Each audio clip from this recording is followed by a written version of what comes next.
Hello everyone, welcome back to another post FP2 final thoughts video for F1 Fantasy. And like always, I'm going to keep it short and sweet, and I'm literally just going to go through the drivers and constructors you should have in your teams in Bahrain. Anyone I don't list off is a no-go for me. Any chips to use and your team selections before the deadline at qualifying. So, if you like what you see, make sure to like and subscribe. I really appreciate the support on the channel at the minute. And hey, let's get straight into it. So, A-tier driver-wise, you have Piastri, Antonelli, Russell. All great assets to use for building budget and for points. And then in the middle ground, we have Lando Norris. As if you have Norris in your team, like me, he is still worth just keeping in your team if you don't want to take that -10 or -20 to a different team variation, such as the Piastri, McLaren, Mercedes team, as there are more important drivers to move around than your big A-tier driver. B-tier drivers, Hadjar, Doohan, Behrman, Ocon. Those realistically are the only 4 drivers that have a chance of increasing maximum on the 0.6 million budget. Everyone else needs more than 10 points for that maximum increase, which is extremely hard as a B-tier driver. Then the middle ground again, not bad, but not amazing for budget increases, is Gabriel Bortoleto. Again, he's at 4.5 million, that minimum threshold for assets in F1 Fantasy. So technically he is a risk-free asset. That's why if you have him in your team, it's not bad. However, again, like I mentioned, it's going to be hard for him to gain any budget.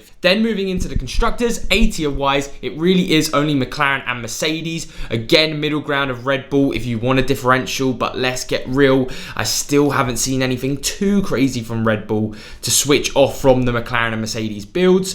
And then B-tier wise, you have Haas, Racing Bulls and Williams. Realistically, they're all as good as each other. They'll all most likely get that 0.6 million increase. It really just depends on who you had in Japan. As like Norris, if you do have to stick with a B-tier asset this weekend because you don't want to take that -10 or 20 to the Piastri, McLaren, Mercedes teams, then you just stick with who you had in Japan. So for me, I had Haas, so I'd stick with Haas. If you had Racing Bulls, you'd stick with Racing Bulls. So realistically, after that big list, does anything change after FP2? And realistically for me, it doesn't. At least from what I was thinking already. All it changes now is I am very much a firm believer in the Piastri, McLaren, Mercedes teams. Now, I'll talk about these team selections when I get to it. However, I was in two minds of thinking, is it still worth taking a -10 or -20 to get to it? But with Piastri being the top in FP2, Norris not really running away with it, I do think it is now definitely worth taking that -10 and -20 to head over to those builds. Because those builds are only getting you 0.3 million less on budget increases because you basically got the same drivers bar having Mercedes over Haas. And I think that's a big enough difference in points, which Haas to Mercedes is about 30 to 50 points, to take that 0.3 million less in price gains. Now, like I mentioned, Norris versus Piastri, Piastri definitely won this time round. Now again, if you still have Norris like me, I would definitely say it's time to -10 or -20 to get over to those Piastri teams. And of course, you'll definitely want McLaren in your team as well. That's a no-brainer at the minute. But then looking elsewhere, Red Bull didn't really blow me away, which is what a lot of people thought would happen coming into this weekend. So they are definitely very much a differential because the next team I'll talk about looked too good not to use, and that is Mercedes. Mercedes didn't put a foot wrong in FP2. And realistically, I needed them to be a massive bottle job if I was looking to keep Haas or to use the Red Bull variation of one of the teams. So for me, McLaren and Mercedes look dead set as the best constructors this weekend. Red Bull didn't really show anything, but even Yuki didn't really look like if Verstappen did well enough, Yuki would pull enough points to help out with Red Bull as a constructor. So without a doubt, my mind hasn't changed on the team selections.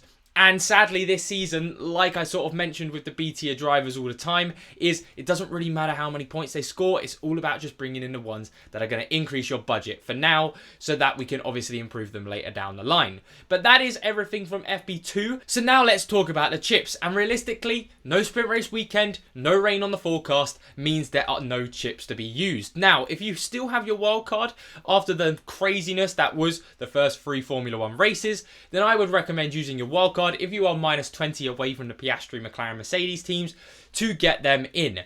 If you're only -10, I would say just stick it out and don't use wildcard. But yeah, realistically, wildcard is the only real thing I would potentially use this weekend. Final fix, I don't think there's anything crazy enough that could happen in qualifying. So yeah, save your limitless, save your extra DRS, save your autopilot for those sprint race where we have more points on offer, meaning that those chips give you more points. So if that's set in stone, we can now head over to the fun part, which is the team selections.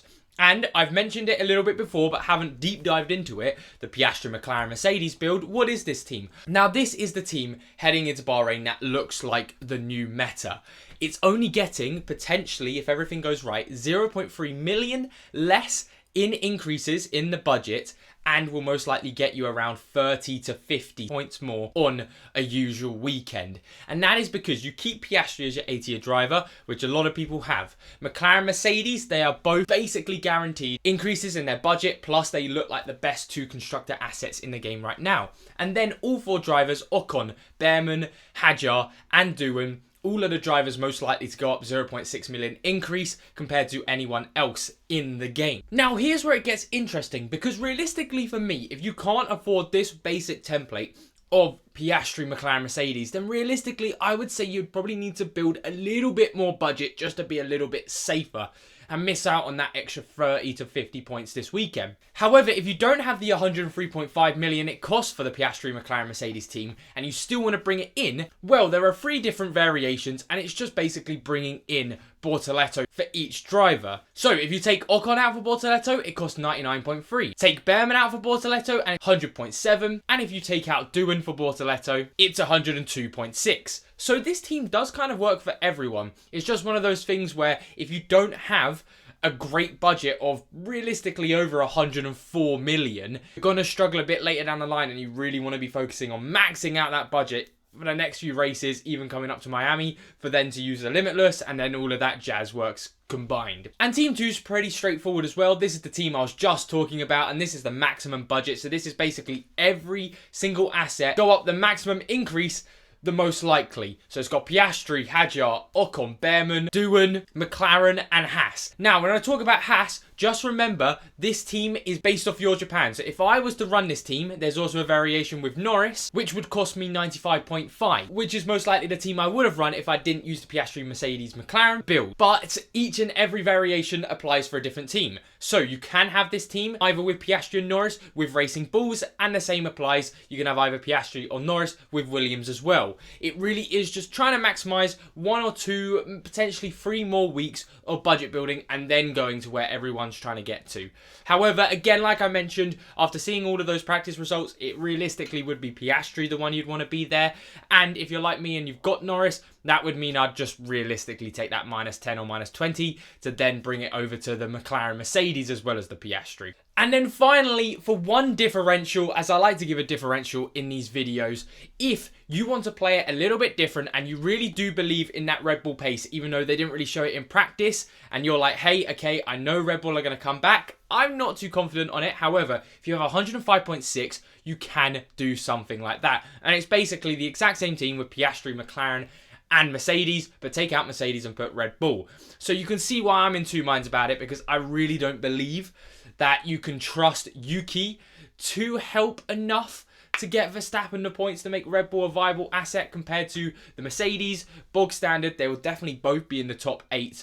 Russell looks like he could be on the podium this weekend. So, yes, it is a differential. It's not one I would go for personally, but if you don't want to be like the rest of the crowd, because realistically there is going to be a lot of Piastri, McLaren, Mercedes teams, this would be the one to go for. But anyway, that is all from me today from your post FP2 video. Make sure to keep an eye out for the FanAmp live stream over on FanAmp. Who would have guessed? An hour before qualifying. So for me, it's going to be quite nice. It'll be about 4 o'clock my time. And we basically go over FP3 results, any more news that's come up, our final team selections, and just helping all of you out. So please make sure to join there if you're still struggling with your teams. Of course, join the Fantasy Formula League on the featured leagues. Join my F1 Predicts as well, which I will be adding into my other Everything You Need to Know video, because I got a lovely comment asking why don't I just do that. And I was like, well, yeah, actually that kind of does make sense. I don't know why I haven't been doing that.